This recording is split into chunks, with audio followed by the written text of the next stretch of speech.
Hello, everyone. Today and on the channel, we have Mark Breymeyer. Mark was an E7 in the military. He retired from the military. He was an instructor down at the jungle warfare operations. He'll tell us all about his experience in Panama and how he's been treated with his claims and his diseases. Welcome, Mark. Well, thank you, and thanks for having me. I kind of feel like I'm not just speaking for myself today because there's quite a few people who have gone before me, and I appreciate you giving me the opportunity to speak for them. I worked at the Jungle Warfare Branch when I first got down there.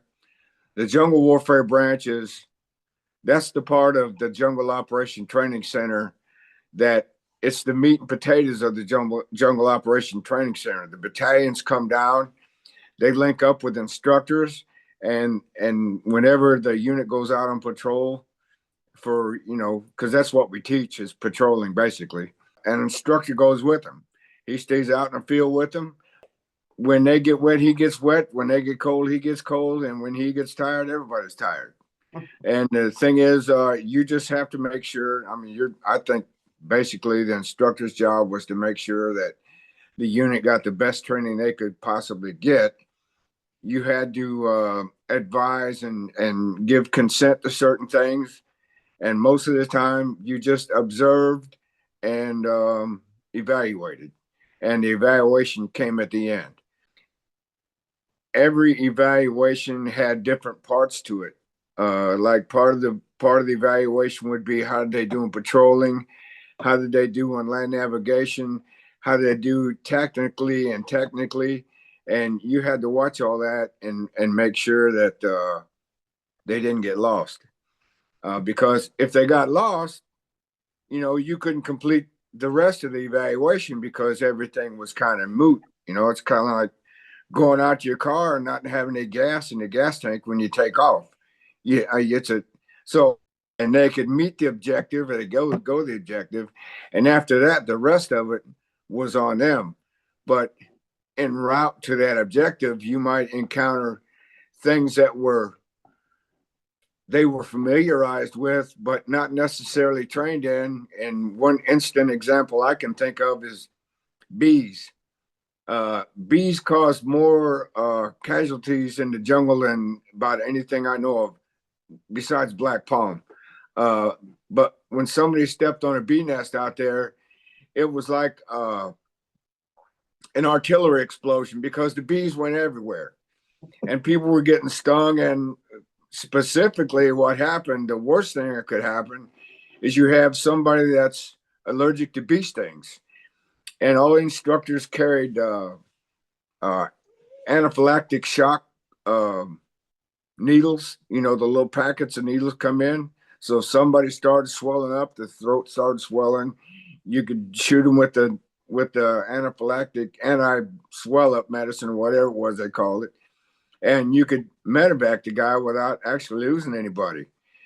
But all that was considered, but nobody expected to get stung by a bunch of bees while you're out there. But the thing is, you had to know what to do in that situation so the unit could still continue the mission and be evaluated all the way through the actions at the objective area. I met a lot of good people.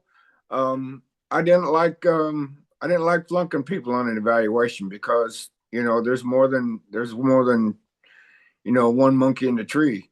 If you had a bad leader, you just had to kind of just be quiet and see what he did and evaluate him. And sometimes you even had to nudge him a little bit, say, hey, sir, can you show me where you're at on the map within 200 meters? And if he can't show you, well, sir, obviously you're not there, but we are over here. So let's continue from here and go on. But you didn't flunk the whole patrol. You just maybe dinged them on land navigation because somebody put their compass in their shirt and stopped looking, I guess. I don't know. But the thing about it was the evaluator couldn't get lost because he had to know where he was all the time. So they were all, I would say most of the people that were in the Jungle Warfare Branch were highly proficient in what they did. if they weren't highly proficient, they didn't stay there long. They had a way of filtering out and going somewhere else because JOTC was a well-known organization within the training battalions in the Army. They had a name and a reputation to uphold, and you had to help do that. As far as what happened later on, I mean, Fort Sherman was like it was like a paradise. It was small, it was remote. Not too many people knew about it unless you actually had been there. If you asked most of the people that were stationed in Panama, have you ever been to Fort Sherman? They would say no, because it was there specifically for battalions coming down from the CONUS, United States, and going through the jungle warfare school. And like I said, all the instructors were proficient, and it was a small unit. I think maybe we had maybe 120 to 135 military assigned to Fort Sherman, but there was only about 60 or 70, if that many, that were actual instructors that went out with the platoons and did the river crossings and the waterborne and the engineered tactics and everything. You went out and blew LZs. So all the instructors were highly proficient. But the main thing that I took from jungle warfare branch and the small unit that we had was everybody was friends. You depended on each other. And I get kind of emotional when I talk about this, because if what we're talking about happened, not only did they kill a bunch of my friends, but it's like I got killed there and didn't even know it, because I have so many illnesses now. I lost a lot of friends over there. Not there, but after we came home and we all retired and began our actual lives, people started, and after I got sick, I mean, I got prostate cancer in 2002. I didn't think too much about it. But then I started getting other cancers, and I started looking at people that were with me who were also dying of cancer. And I have a list of the people that I know for sure died from cancer that were at Fort Sherman the same time I was, and did mostly the same thing, because those were the people I was associated with, and they were my friends. Ty Haig was my best friend. Thank you for letting me read this, because I'm not really great at extemporaneous speaking, and I can't memorize crap. So I'm going to read the names as I go, and maybe a little bit about the person, because like I said, not only they worked with me, they were.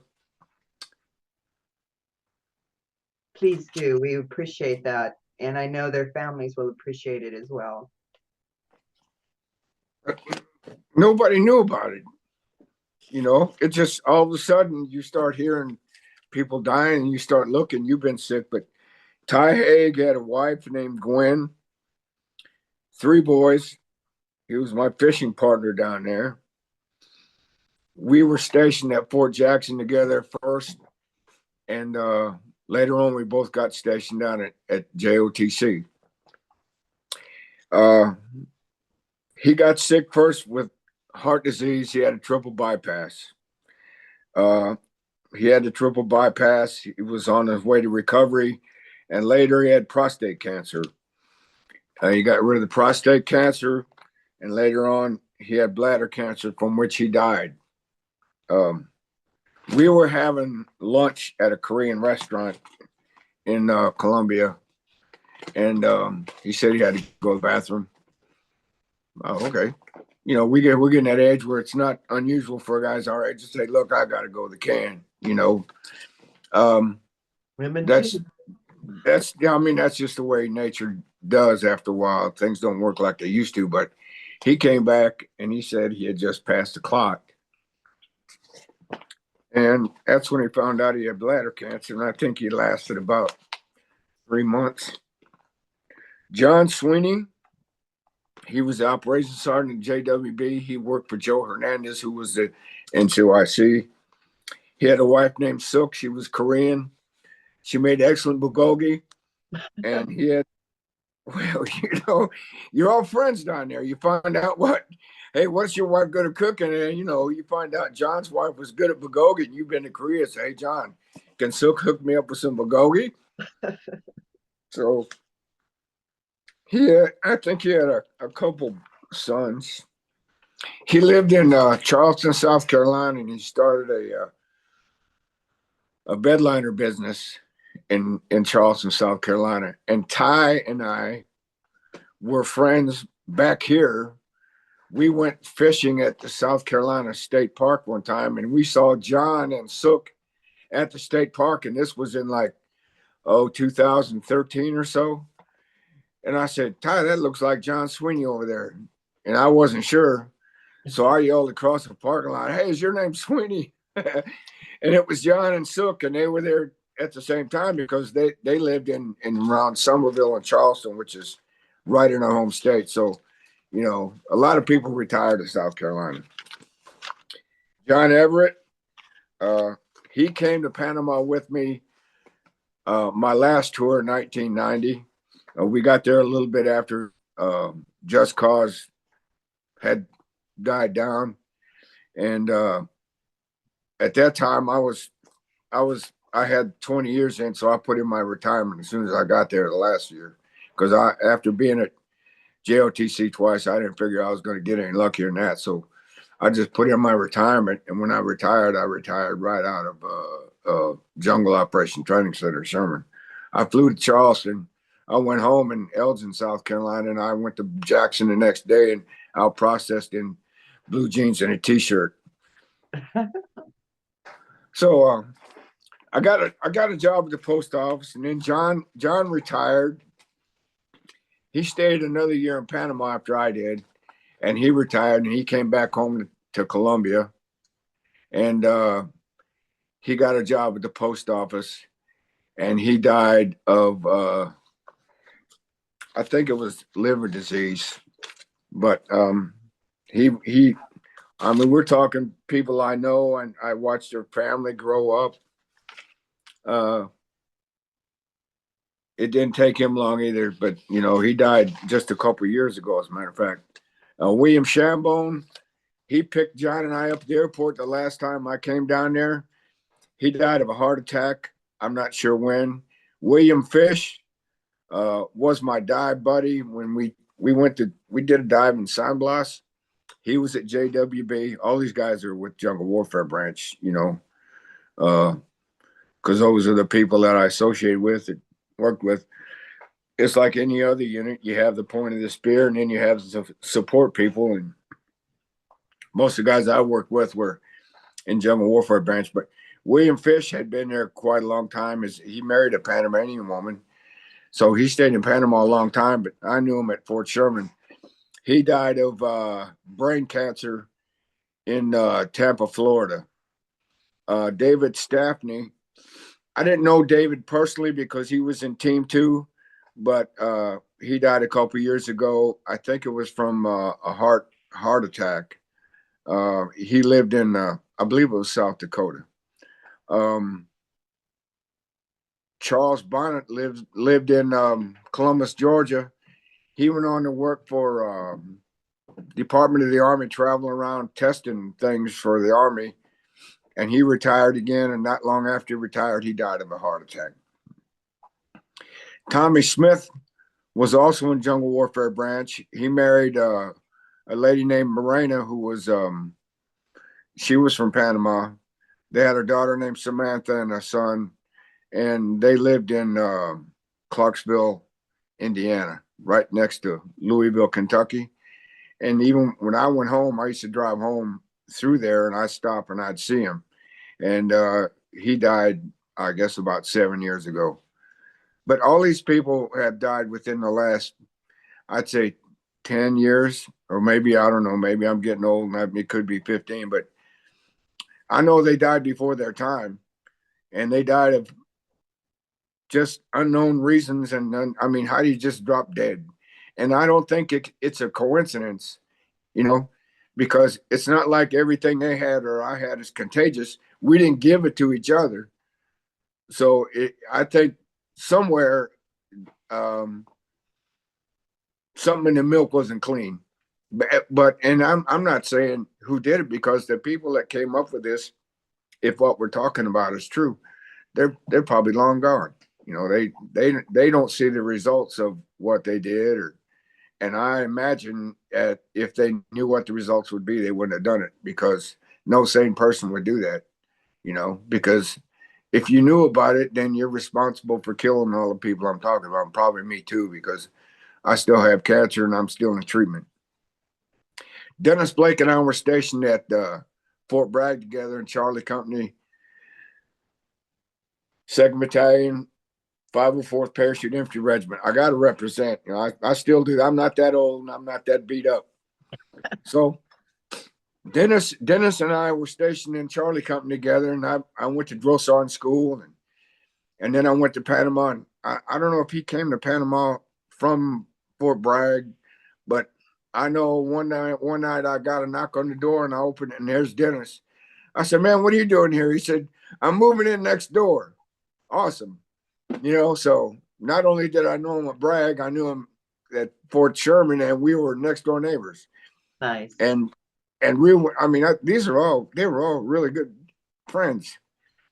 Um, Dennis had his wife and 2 children, a daughter and a son, and he died of esophageal cancer, I would say in 2014, 2015, somewhere in there. Tommy Rowland was the JWB operations sergeant. He worked for, I forget the name of the sergeant major who was working there then, but he was there when I first got there. Tommy Rowland was. And he didn't, I think his tour was up before I even finished a year. But I found out last week that he died from prostate cancer last year or so. So all these guys I'm talking about either died from heart disease or some kind of cancer. Uh, Everybody's not dead. Don't get me wrong. Everybody I know, the only people I know about are the people I hear about and I was close to. Mike Craig lives in Seal, Alabama. He had a stroke. Robert Little lives in Galveston, Texas, and he had throat cancer. Paul Roberts lives in Augusta, Georgia. He had a coronary artery bypass graft, I think 2 or 3. And Mark Menner, who you have interviewed previously, also had a coronary artery bypass graft. So, you know, these are the people that I knew specifically closely that were not just, we weren't just employees together. We were buddies, friends. So whoever did this, if I could find you and hunt you down, I would. Uh, but you're probably dead anyway. My own battle with the kind of diseases I have started in probably 2002 when I had prostate cancer. I got sent to my PSA test scores started going up. So battle with whatever ails us started in 2002 when I was diagnosed with prostate cancer. My PSA scores went up, and they kept going up, and they did the biopsy and found the prostate cancer. And they sent me to Dwight David Eisenhower Army Hospital in Fort Gordon, Georgia. And they did a radical prostatectomy where they just kind of go in like you're a pig and cut you open from the belly button to the pubic bone. They take everything out that looks bad and sew you back together. So, I mean, you have some residual things that go on, but they tell you about them, and it's just you can live with it or not, you know. So, but now it's a lot different. They do it with robotics, and they go in with a robot. They don't even use a scalpel anymore, I doubt. And you don't have near the severe after effects. In 2000, that was in 2002. In 2004, I had a double coronary artery bypass graft. I had chest pains. Uh, my personal physician gave me a EKG and a stress test and said, no problem. Uh, it'll go away. See you later. But it didn't go away. And I went to the VA and they said, well, we can't make whatever happened to you happen again. So see you later, come back and whatever. So I went to work one day and I felt that shooting pain in my chest again. I said, something's not right. So I went to a cardiac doctor and he said, it was on a Thursday. I think it was I went on a Wednesday. No, I went on a Thursday. He said, go home, come back tomorrow, and we're going to do go in through your groin and do the what do they call that thing? Anyway, they went in and took pictures, and you're awake, and I had two arteries blocked, 190%, 100%. He said, you're not going home, and Monday we're going to do the coronary artery bypass graft. Okay, that went well. I mean, they call it the zipper club, because they put you back together with staples and they split your sternum, they jack it open with a jack, not too much unlike you have in a car, just to keep it because there's a lot of tension on ribs. So they open you up and they fix what's there, and then they put you all back together again with glue and staples and wire. And so that was the second thing. And next thing happened to me, I lost the hearing in this ear. The VA gave me 10%. I mean, personally, I think I should get 50% because half my hearing is gone. But they didn't see it that way. They only give you 10%. They gave me a hearing aid. That was nice of them. But they gave me a 10% loss on that.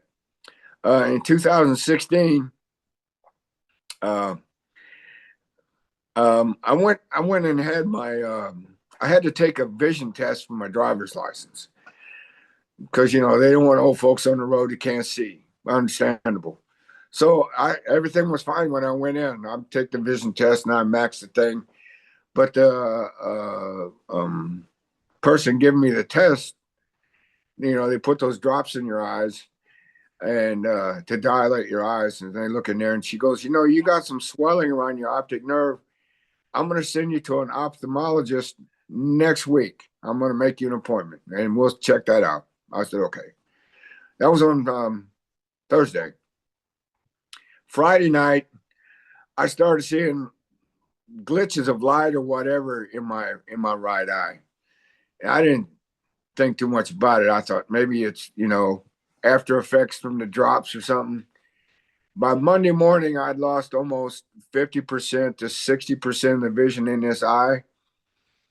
I called the ophthalmologist Monday morning. I said, look, man, I got to see you right now because I don't know what's going on. He said, come on in. And he did a vision test and he found out that he said I had damage to my optic nerve, and he did a MRI, I believe it was. He said loss of vision, permanent, 60 to 75%, related to small blood vessel disease, damage to optic nerve and brain tissue, directly related to hypertension.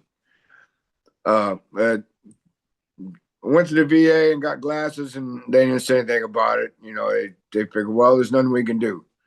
Okay. So that was my other thing with the VA. And when I had my when I had my heart surgery, by the way, this is an add-on.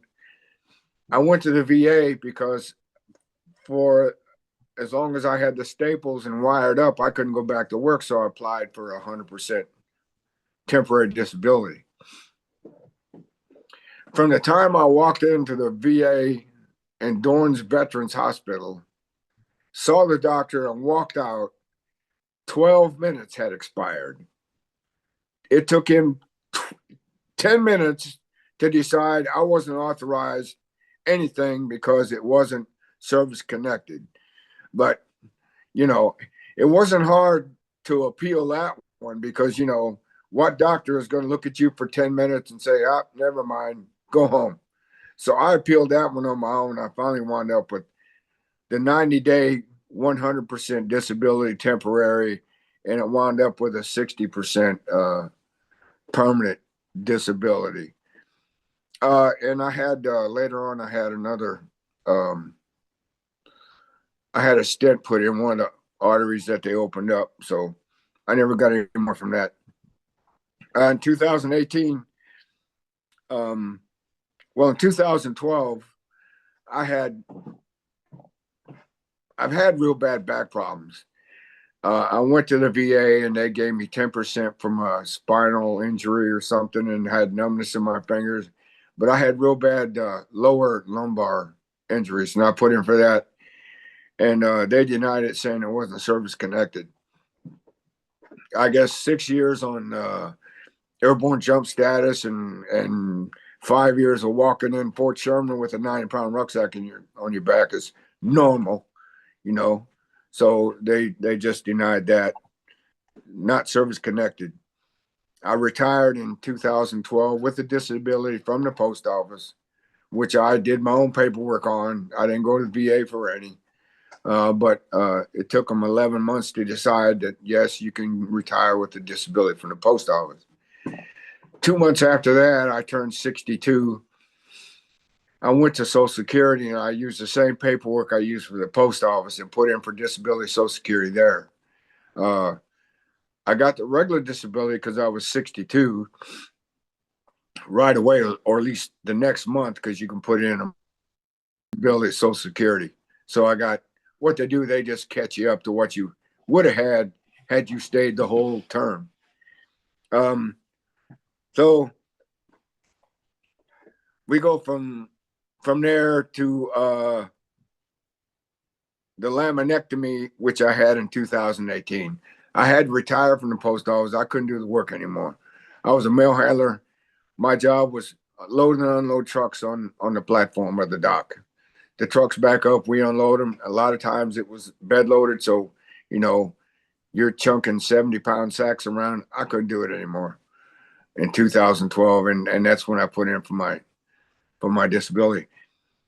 In 2018, I got to the point where I couldn't walk or sleep without medicating myself. And I went to my primary physician. He told me to go to the Southeastern Spine Institute in Mount Pleasant. I did, and they decided to give me a laminectomy because I had arthritis in my spine. Anyway, I had arthritis in my spine, and what they did is they took pieces of vertebrae out, L1 through L4. They open you up and then they cut the bone out, and that gives the area of room to swell and not pinch out any of the nerves. So that worked out pretty good, even though it still hurts, but not like it did. In 2021, I had a meniscus in my right knee repaired. It didn't work. I went back in June, and they found out I had spontaneous necrosis of the right knee. The bone was dying for whatever reason. So they had to do a partial knee replacement. When they were doing the partial knee replacement, they noticed that my white blood cell count was up. So I had to go back to the oncology people. I had to go to the oncology people. They found out I had chronic myeloid leukemia. And they put me on a medication called Tasigna, which they said, you know, is going to slow the rate of growth of the leukemia, but it was slow anyway. So I probably died from something else before I died from that. But they still gave me some medicine, and the medicine was rather expensive, but I didn't have to pay for that. But I didn't go for the VA for that either. In 2021, when I was finishing the knee replacement physical therapy, I had problems with my throat. I couldn't breathe at night, or my voice made funny noises anyway. I went back to oncology people and they found out I had throat cancer. They put me on radiation for 32 days. And evidently that didn't take care of everything, because a little over a year later, I had to go back and have this lymph node on this side removed and some more radiation. They found cancer on my scapula. They radiated that. They found more cancer on my spinal column. They radiated that. And as far as I know, at this point, that was the final. That I don't know anything past that. They found some cancer on my T2 and T7 spine. I'm on Keytruda. It's an infusion that I take every 21 days. They said I have to do this for 2 years with the Keytruda. And on the 31st of May coming up, I have a full body scan of, and they want to find out if the cancer is spread anywhere else in my body, which I do not know. You know, thing with cancer, every time you go in, they find something else. After a while, it's like going in front of a firing squad and hearing clicks when they pull the trigger, but you're still standing there. So you just wait till the next time, but he stands you up and maybe one will go off. You know, it's a mental game. After a while, you have to be mentally tough to get through all the radiation treatments, which I've had 3, all the surgeries, which I had 1 here. They took the lymph node out, and the chemotherapy. Lost all my hair in the chemotherapy. I did get my first haircut day before yesterday, though, so I guess I'm improving. I don't look like a chia pet anymore, but I believe most of life is your attitude and how you approach it, and you just this the horse that I got, and I'm gonna ride it. So until then, that's my story, and I'm sticking to it. Thank you, Mark. You're like so many others who are hurting on the inside with several cancers. And I love your attitude, because that's what we have to do, is we have to fight through it, to take care of ourselves the best we can. And it was really unfortunate that we were all subjected to these chemicals, and the government doesn't think they were there at all. But What do they think it was? A big coincidence? I mean, I listed 10 people out of 50 that were there when I was there that are already dead. I mean, yeah. how can you argue that?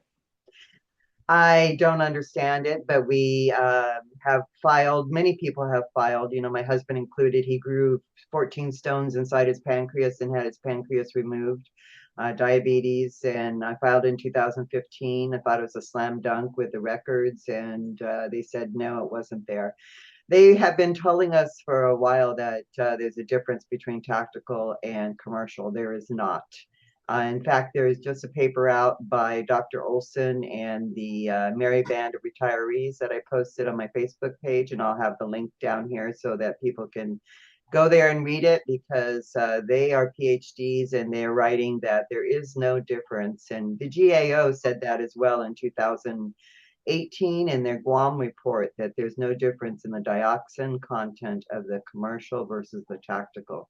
But for decades now, they've been telling us that there is, and that the commercial would not have harmed us, which is totally untrue, based on all the people that we have found that are hurting. I think the government always plays the game of deny everything, admit nothing, demand proof. And, the people that are dead, they can't demand anything, and No, they can't prove anything. So what you're doing, I really appreciate, because you're letting me speak for others as long as I can speak, I guess, which is good. And I know Mark did the same thing. But I don't know who's going to listen. Well,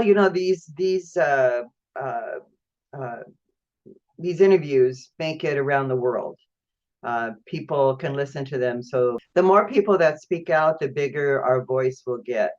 And so this channel is for that purpose, for people to tell their story. And I really appreciate you telling yours, because so many are suffering, and they're suffering in silence because they don't even know yet that they could have been exposed. Exactly. I had no idea. Right. Did you see spraying going on while you were down there? Well, I saw spraying from mosquitoes. You know, they had that truck come by every night, and I'm sure it had DDT in it. You Sure. know, I mean, but the kids used to run behind that truck. They thought it was fun. Oh, this is neat. We're running in fog.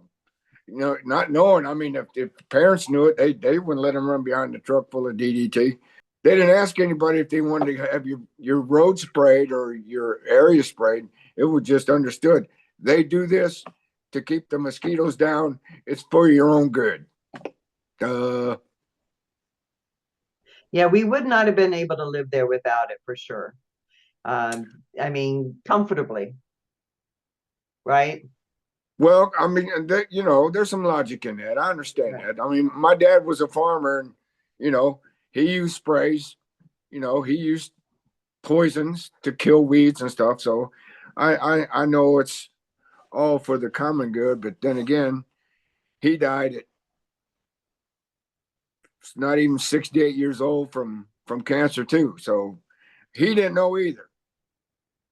All Right, he knows, it killed the weeds in the ditch. That's all I want. I want to get rid of it. right. No mask, no, no nothing. So, you know, we live and learn, hopefully. But Hopefully so. Hopefully so. And hopefully but we'll you get know, get some help.